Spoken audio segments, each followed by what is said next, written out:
नमस्कार, स्वागत है आप सभी का। मैं हूं आपके साथ शाफनी पटनायक। बुलेटिन की शुरुआत करेंगे। मुख्यमंत्री पुष्कर सिंह धामी ने पिथौरागढ़ पहुंचकर प्रधानमंत्री नरेंद्र मोदी के आगामी दौरे को लेकर सभा स्थल का निरीक्षण करने के बाद भारतीय जनता पार्टी के पार्टी कार्यालय पहुंचकर कार्यकर्ताओं से भेंट एवं प्रधानमंत्री के कार्यक्रम को लेकर आवश्यक चर्चाएं एवं दिशा निर्देश दी।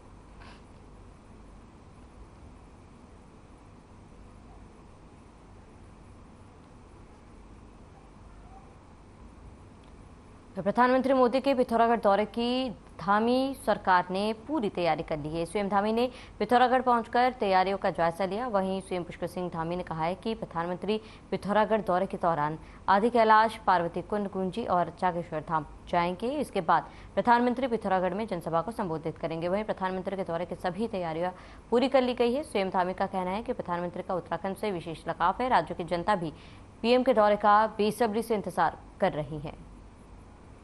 माननीय प्रधानमंत्री जी का शुभागमन होना है और जहां आदि कैलाश, पार्वती कुंड, गुंजी और जागेश्वर धाम और उसके पश्चात पिथौरागढ़ में वो जनसभा को संबोधित करेंगे।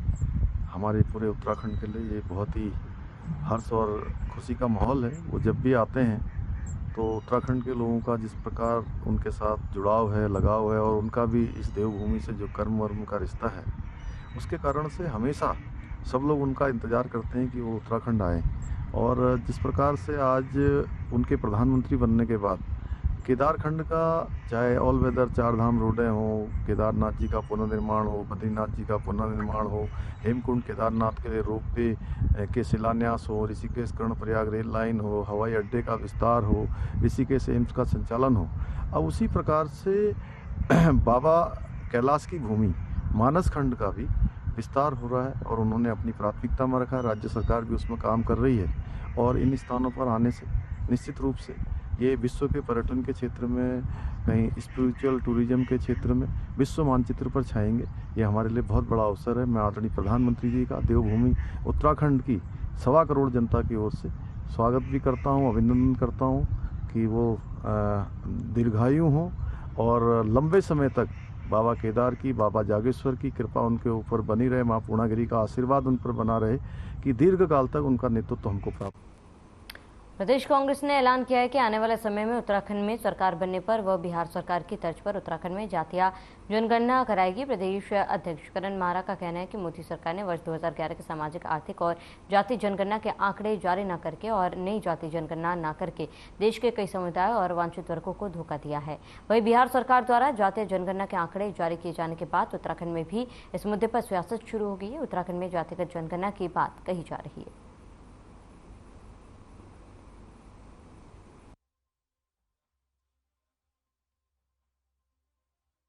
समस्त कांग्रेस पार्टी चाहती है कि जिसकी जितनी आबादी है उसकी उतनी हिस्सेदारी, उसकी उतनी भागीदारी होनी चाहिए। और 2011-12 में जो हमने कास्ट सेंसस कराया था उसको अभी तक सार्वजनिक नहीं किया गया। तो हमारी 3 प्रमुख मांगों में वो भी एक प्रमुख मांग है कि हमारे द्वारा जो जनगणना कराई गई 2014 में माननीय मोदी जी प्रधानमंत्री बने और वो ठंडे बस्ते में चली गई, उसके आंकड़े सार्वजनिक किए जाएं। उसके अलावा 50% का जो आरक्षण है उसका कैप हटाया जाए। और निश्चित रूप से कांग्रेस पार्टी ने कहा है कि जिस तरह से बिहार अपनी जाति जनगणना कर चुका है उसी तरह से आने वाले समय में जहां जहां कांग्रेस की सरकारें हैं, जिस जिस प्रदेश में, वहां भी जाति जनगणना होगी। क्योंकि पता तो लगना चाहिए कि आखिर किसकी कितनी आबादी है और कहां किस प्रदेश में किस तरह का डेमोग्राफिकल चेंज हो रहा है। देखिए, कांग्रेस ने इस देश में बंटवारे की ही राजनीति की है, कभी जाति के नाम पर, कभी धर्म के नाम पर। उनका सिर्फ एक ही है, फूट डालो और राजनीति करो। तो इस प्रकार की जो बातें पहले अपने राज्यों में करें, कौन से देश को कौन सी दिशा देना चाहते हैं। जब हम कह रहे हैं पूरा वसुधैव कुटुंबकम और सभी की जाति सिर्फ एक है, भारतीयता।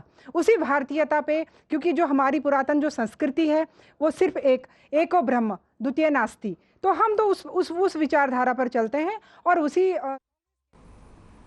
उत्तराखंड के मुख्यमंत्री पुष्कर सिंह धामी ने प्रदेश में संचालित हो रहे सभी मदरसों के सत्यापन कराए जाने के निर्देश दिए। उन्होंने कहा है कि जिन मदरसों में गड़बड़ियां पाई जाती हैं और बच्चों के साथ अनैतिक व्यवहार किया जाता है उन पर सख्त कार्रवाई की जाए। आपको बता दें, प्रदेश में कई जगह पर अवैध रूप से मदरसों का संचालन किया जा रहा है। इन मदरसों में पढ़ने वाले बच्चों के साथ अमानवीय कृत्य की घटना भी सामने आती है। ऐसा ही एक मामला नैनीताल के ज्वालीकोट के पास स्थित वीर भट्टी में एक अवैध मदरसे का सामने आया है। ये मदरसा यहाँ पर पिछले 15 सालों से अवैध तरीके से चलाया जा रहा था, जहाँ बच्चों के साथ अमानवीय व्यवहार किया जाता है। घटना की जानकारी मिलने के बाद मुख्यमंत्री पुष्कर सिंह धामी ने अफसरों को सख्त आदेश दिए हैं कि प्रदेश के सभी मदरसों का सत्यापन कराया जाए। उत्तराखंड मदरसा बोर्ड के अध्यक्ष शुअन कासमी ने बताया है कि तीखी प्रतिक्रिया व्यक्त की है। उन्होंने सख्त लहजे में कहा है कि सभी मदरसों का सत्यापन कराया जाएगा। बता दें कि सिटी मजिस्ट्रेट के नेतृत्व में एक टीम इस मदरसे का निरीक्षण करने पहुंची थी, जिसके बाद पूरे मामले का खुलासा हुआ था।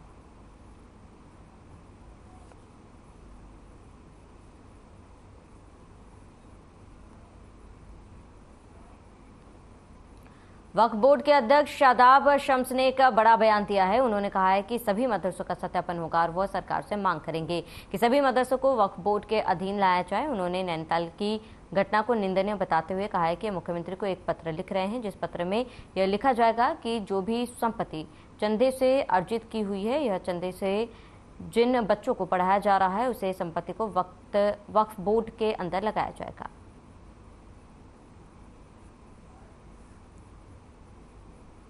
नैनीताल की घटना बहुत निंदनीय है, अधर्मी है।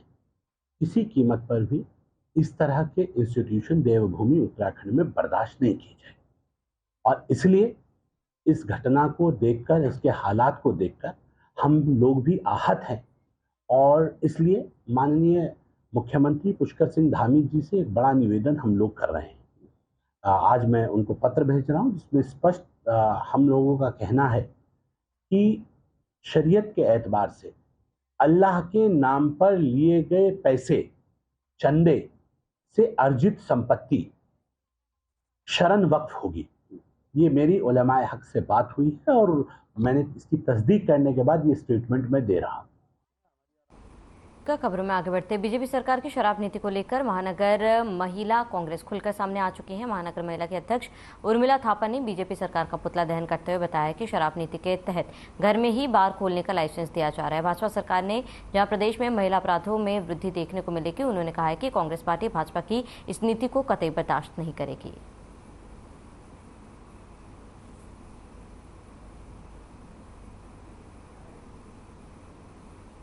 हमारा ये कहना है कि आप बेरोजगारों को रोजगार तो हर घर में दे नहीं सकते हैं, लेकिन शराब के लाइसेंस आप बांट रहे हैं। आप क्या चाहते हैं कि हमारे युवा बिल्कुल शराब में इतने बेसुध हो जाए कि अपना पढ़ना लिखना, रोजगार, काम सब भूल जाएं, बिल्कुल शराब में इस तरह से लिप्त हो जाएं। घर घर आप ये क्या है? जब आप रोजगार नहीं दे सकते, गरीबों को खाना नहीं दे सकते घर घर, तो आप शराब के लाइसेंस देने का आपको अधिकार किसने दिया कि आप घर घर शराब के लाइसेंस बांटते फिरे? आप जो रोजगार दीजिए बच्चों को, घर घर महिलाओं को रोजगार दीजिए। ये शराब के लाइसेंस देने वाला, ये हमारी समझ में ये भाजपा का ये वो नहीं आया कि सिर्फ सरकार 12,000 रुपए के रूप में सिर्फ पैसा कमाना चाहती है। चाहे हमारे उत्तराखंड का जो भविष्य है वो बेरोजगारों का समाप्त हो जाए। घर में जो लड़ाई झगड़े आज की तारीख में होते हैं, कल हमारे साईं मंदिर के पास एक महिला ने फांसी लगाई है, इसी विषय से झगड़े हुए। तो क्या सरकार क्या चाहती है? लोगों घर में इसी तरह रोज झगड़े हों, लोग आत्महत्या करें, सुबह से शाम तक पीकर इस तरह रहें कि बेरोजगारी और जितने भी देश में भ्रष्टाचार है उस पर आवाज उठाना बंद कर दें।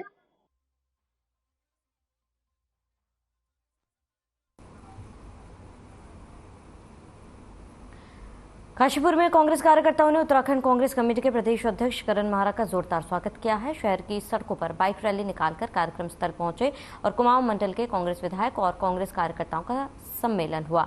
उत्तराखंड कांग्रेस कमेटी के प्रदेश अध्यक्ष करण महारा के नेतृत्व में कांग्रेस कार्यकर्ता सम्मेलन और दूसरे चरण में कांग्रेस विधायकों से बैठक कर पार्टी को जमीनी स्तर से मजबूत करने पर चर्चा की, ताकि आगामी नगर निकाय चुनाव और लोकसभा चुनाव को फतह किया जा सके। उत्तराखंड कांग्रेस कमेटी के प्रदेश अध्यक्ष करण महारा ने कहा है कि भाजपा सरकार पूरी तरह राज्य और केंद्र में फेल हो चुकी है, जनता मुंह तोड़ जवाब देगी। राजनीतिक कुछ काम होते हैं जिनको उसमें किया जाएगा। बूथ कमेटियों के बारे में बात होनी है, BLAs के बारे में बात होनी है, आगे के प्रोग्राम्स के बारे में बात होनी है और अभी तक जो काम इनको 14-15 महीने में दिए गए थे उनकी आज समीक्षा भी हो रही है कि जिला अध्यक्षों को और महानगर अध्यक्षों को जो काम दिए गए थे वो कितने हुए और आगे की कांग्रेस की रणनीति पे, मंडलम अध्यक्षों के और मंडलम की नियुक्ति पे भी आज चर्चा होगी। देखिए, ढेला नदी में 7 मकान टूटे, बह गए, मंदिर टूटा, लेकिन बीजेपी के जो महापौर हैं और जो बीजेपी के विधायक हैं उन्होंने कोई मदद नहीं की। आज भी उन 7 जो परिवार जिनके मकान टूटे उनको कोई मुआवजा नहीं मिला है, ना ही वहाँ पिचिंग का काम अभी तक शुरू हुआ है। सरकार ने ऐसा लगता है आपदा में, चाहे वो हरिद्वार का क्षेत्र हो, चाहे वो ये तराई का क्षेत्र हो, जहाँ भी आपदा आई है सरकार कहीं दिखाई नहीं दे रही और किसी भी तरीके की सहायता लोगों को नहीं प्राप्त हो रही। ने जो आज यहाँ पर कार्यकर्ताओं के साथ, साथियों के साथ संवाद और संपर्क स्थापित किया है, निश्चित रूप से कांग्रेस को एक ताकत, हमारी ताकत कांग्रेस के कार्यकर्ता साथी सहयोगी हैं और काशीपुर का एक इतिहास है, कांग्रेस का इतिहास। और काशीपुर में जिस तरह से स्वर्गीय नारायण दत्त तिवारी जी, स्वर्गीय श्री सत्येंद्र चंद्र गुड़िया जी ने उस परंपरा को आगे बढ़ाने का काम किया, लेकिन पिछले वर्षों में देखने को मिला है कि कांग्रेस यहाँ पर कमज़ोर हुई है। देहरादून में मेंटल हेल्थ प्रति लोगों को जागरूक किया गया। इस दिन को मनाने का खास मकसद है। आपको बता दें कि हर साल 10 अक्टूबर को वर्ल्ड मेंटल हेल्थ डे मनाया जाता है। तनाव, डिप्रेशन, घबराहट के ज़्यादा प्रेशर को हमारे बॉडी नहीं झेल पाती है और समय रहते उसे ठीक करने पर ध्यान नहीं दिया जाता तो शरीर कई बीमारियों का शिकार हो जाता है।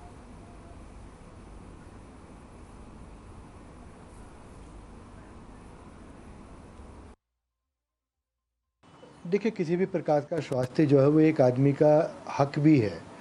हमारा सभी का मानना है कि अच्छे स्वास्थ्य पर सभी का अधिकार है। कई बार बाकी स्वास्थ्य में हम देखते हैं फिजिकल स्वास्थ्य होता है, चोट लगे, बुखार आ गया तो उस बारे में हर कोई करता है, लेकिन मानसिक स्वास्थ्य के बारे में हम लोग एक दूसरे की सहायता कहीं ना कहीं नहीं कर पाते हैं। तो इसीलिए आज ये मानसिक स्वास्थ्य एक वर्ल्ड मेंटल हेल्थ डे मनाया जाता है कि हम जो मानसिक रोग से कई बार परेशान हैं, रोगी हैं, उनको हम एक अलग ना समझें, उनको अपना ही पार्ट समझें, उनको सिर्फ बात करें, क्योंकि बात करने से बात बढ़ती है, खुलती है। तो ऐसे में तभी हम समझ पाएंगे कि उनको हमारी कितनी ज़रूरत है और हमारी ज़रूरत कितनी हेल्पफुल भी होती है। तो इन सब बातों को ध्यान में रखते हुए मानसिक आज एक रोग दिवस मनाया जा रहा है।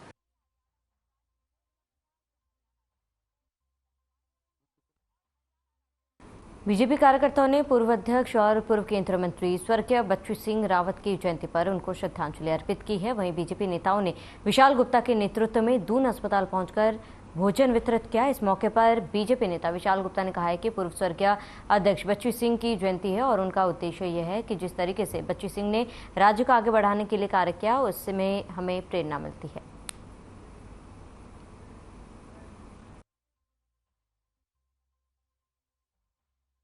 ये ध्येय माननीय बच्चू सिंह रावत जी को श्रद्धा सुमन अर्पित करने का है, उनको सच्ची पुष्पांजलि देने का है, क्योंकि हमारे वरिष्ठ नेता थे। हमने उनसे सीखा है कि भारतीय जनता पार्टी किस मुकाम तक काम करती है और किस रीति नीति के साथ जनता का सरोकार करती है। इस भावनाओं के साथ हमने माननीय बच्चू सिंह रावत जी, जो पूर्व केंद्रीय मंत्री, विज्ञान टेक्नोलॉजी रक्षा राज्य मंत्री, अटल जी की सरकार में दोनों पदों को संभालते हुए और सांसदों के साथ विधायक भी हरीश रावत जी जैसे दिग्गज नेता को 3-3 बार हराने वाले माननीय बच्चू सिंह रावत जी भारतीय जनता पार्टी के पूर्व प्रदेश अध्यक्ष थे। आज उनका सपुत्र शशांक रावत जी युवा मोर्चे के प्रदेश अध्यक्ष की जिम्मेदारी संभाल रहे हैं। आज उनको हम बच्चू सिंह रावत जी को श्रद्धा सुमन अर्पित करने के लिए यहाँ एकत्रित हुए। राजमा चावल का जो भोजन का एक सूक्ष्म सामने प्रोग्राम बनाया और जनता को आज ये वितरण कर रहे हैं। इसी की भावनाओं को हम प्रकट करते हैं।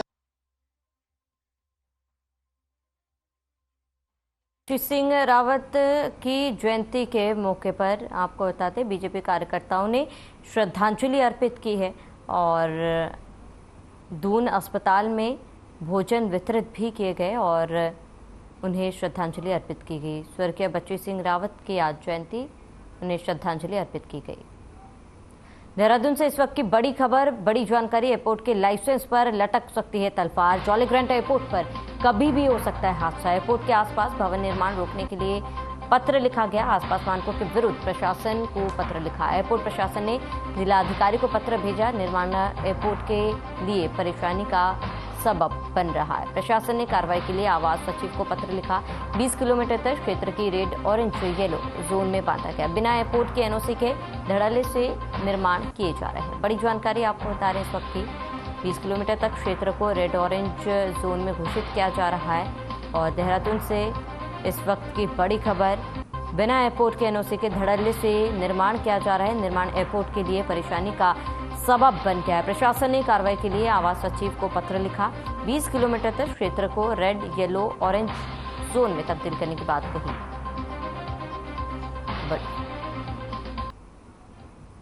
चलिए इसी के साथ इस बुलेटिन में फिलहाल में साथ देते हैं देश प्रदेश की तमाम बड़ी खबरों के लिए बने रहे हमारे साथ।